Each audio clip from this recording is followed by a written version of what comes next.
Welcome back. This is another episode, same place, same location. But today we're talking about the one thing that most Christians are uncomfortable with.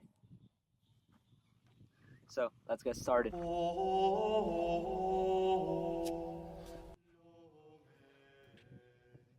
So, in the life of every Christian, there comes a time where we're really trying to figure out how to best follow Christ. What is this path? How do we live out our faith?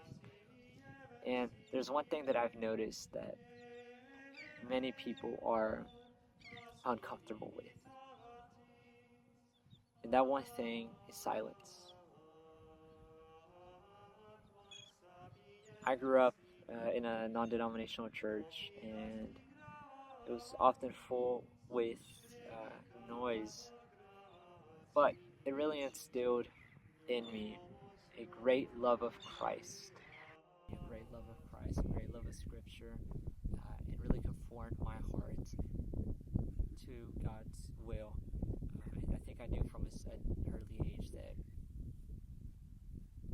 the way to happiness is only through Christ. Obviously now, I've come to understand that in this life, we can't experience full happiness. We get a foretaste of it. But full happiness comes seeing God face to face. We see this countless times in the Psalms as well. And Aquinas best explains this in his Summa. But true happiness, beatitude, is achieved when we see God face to face in heaven. That's what heaven really is. But one thing that I noticed growing up is that people are uncomfortable with this one thing. This one thing is silence. Silence makes people very uncomfortable in conversations, in their daily life. We often see that we're easily distracted with our phones.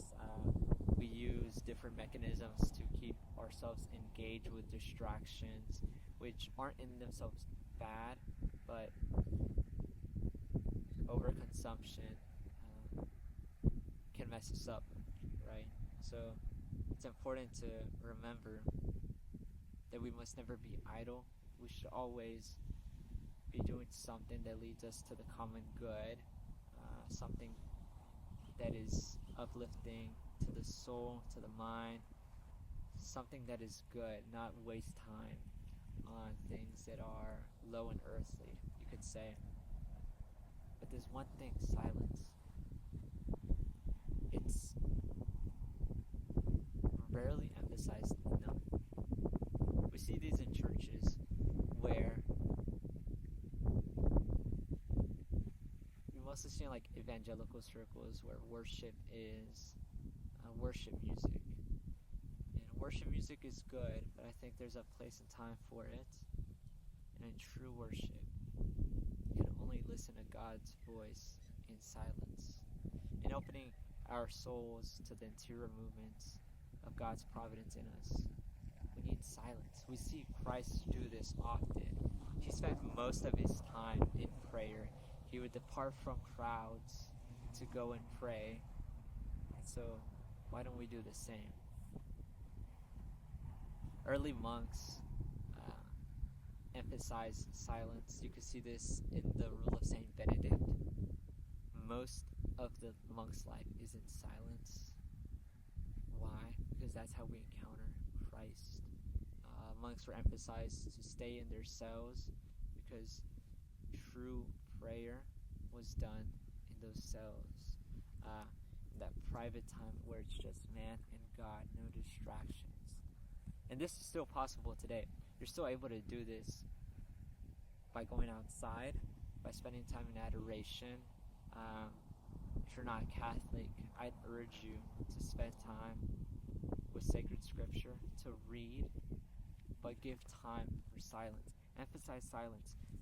If you want to read for a little bit, spend 5 minutes in silence, do one more, do 6 minutes. It's those little acts of just adding just a little bit more that'll get you closer.